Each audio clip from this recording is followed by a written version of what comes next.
Yeah, no, I'm not worried about that. I'm worried about the fan that's not going to chop my head off. Yeah, we got the AC unit. So I know, that's fitting off. Yeah, I'm not dying today. I'm expecting to die. Yeah, and we got better central air. What? Technology!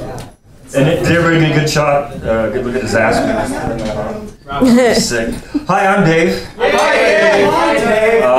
I haven't been around for a couple of years. Welcome back. Fuck you. Thanks. No, I'm just kidding. I'm one of those pretentious assholes that like writes a whole lot and takes up a whole lot of pretentious shit. This is new shit. New shit. Scroll to come out and go down the hallway. It's about to. So I'm guessing a few people here have probably heard of Jesse Parent? That guy? Jesse Parent. Yeah. I know, I've never heard of that guy before. I saw him on YouTube actually. I did. And here's the fucked up thing about that is I've seen Jesse Parent all over YouTube, and I always try to share his work with other people that I know, and it's like when you have that hot sister that goes to high school with you, and people are like, oh, you're her brother or whatever, and it's like these people have seen his shit before I do, and I'm trying to and I'm the last one to know, but this is kind of a special night for me, not only returning to the scene, but I'm returning sober 2 months, thank you.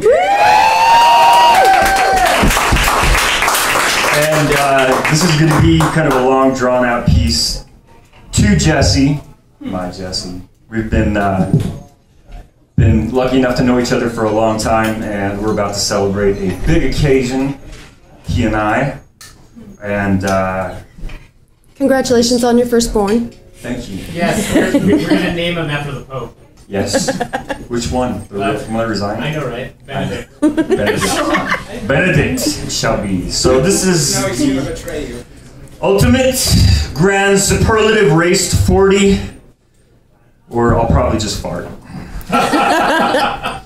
Our race to 40 began what seems now like several lifetimes ago. There was a night where, in the darkness of Baxter's parking lot, you called me out. And I have no doubt that you remember the reasons why. On that now superlative night, I got my first glimpse at the soul of the razor-sharp-witted and long imposing poet with a heart just a touch less menacing than my own. We started a race to 40, another way to say I love you, because God knows you were just too cool to just put it on the line. And same God knows that I was just too jaded and disconnected to do the same thing. You are my brother. I know this. I felt the pain of your words, and the scars healed the smiles. Puppets of anguish lighting upon crafted words of an Odin-esque god just taking a day trip from Valhalla to see what creativity may be nurtured in the honest hearts of mortal awe. You humble me, man. You challenge me. You, Jesse, the man-child that I met in an LGBT safe house, you forever being the cordial antithesis to that which I supposed you to be, or dare I say, wanted you to be. I've told you repeatedly that if I believed in bucket lists, that somewhere near the top of that precariously short missive would be a one-night stand. 2, storm South Boston, pub marching, not crawling, slamming shots and draining kegs until we were rightly ripped and ripened, self-embalmed by all accounts, only to stand side by side, delivering an unholy beatdown to 2 other brothers with the same notion of a Boston boys' night out. You sadly grinned it off. Nah, man, that's not my thing. Maybe if you would have met me when I was a bit younger. But Jesse, we're the same age, man. How about I race you to 40? You asked. How about we settle up like men and deny the world their rightful blows, split distinction from relevance, and split sentences with periods like chaos-charged particles? Race me to 40, man. And we'll have shown Boston and the world the way that we do things. So, the conversation probably didn't go exactly like that, but it should have, and of course, I'll never admit to the fawning that I have done over your work.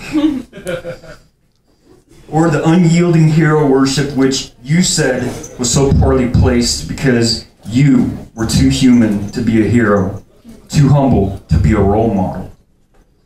thus making you, like so many other things, even better in my mind. I know you are a brother that I lost in a long past lived life, stalking you through incarnations only to happily find you again in a coffee shop, in a family, in a community of poets and musicians, some of them so worth their talents that they need not reside this side of mortality anymore. Race me to 40. I'll see you at 40. The look I received from solemn eyes that knew my sorrow and wished for my happiness, big bulging biceps that would defend my life, and gigantic ass bald head that so effectively caught the reflection of the moon that it encapsulated the entire moon itself. Those eyes, your eyes, told me with deepest sincerity that you were watching out for me, but even more importantly, that you trusted me to watch out for you. Don't you dare fuck this up, kid. I promise you I won't, Jesse. Don't you make me come to your funeral, man. No worries, Jesse, I'm straight. And the next time you host a slam, there's gonna be no beer on stage. Fucking shut up, Jesse, I got this. I know. Hey, I'll see you at 40. I'll race you to 40. Jesse, you're never gonna win because I've got a half-day lead on you. Well then, if you hit 40 first, we'll just meet up at 50.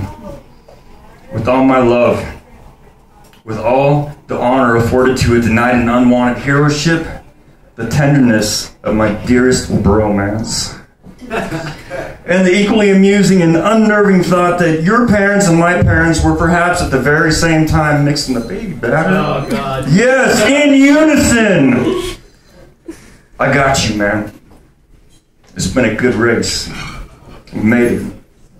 Now all that's left to do is for us to cross that line, say hello to 40, brandish our wounds instead of licking them, acknowledge our paths instead of repeating them, and tell our stories, make them mean something because we were the ones that lived them. And lived them we certainly did. Better luck next time, champ. God knows I'd give you that half-day head start if I could. But just think of it this way. Think of it as me scouting ahead, looking for potential ballroom brawlers that just may have brothers like us on their bucket list. And always trust in one truth. There never will now or any day be a winner's circle unless you're standing in it too.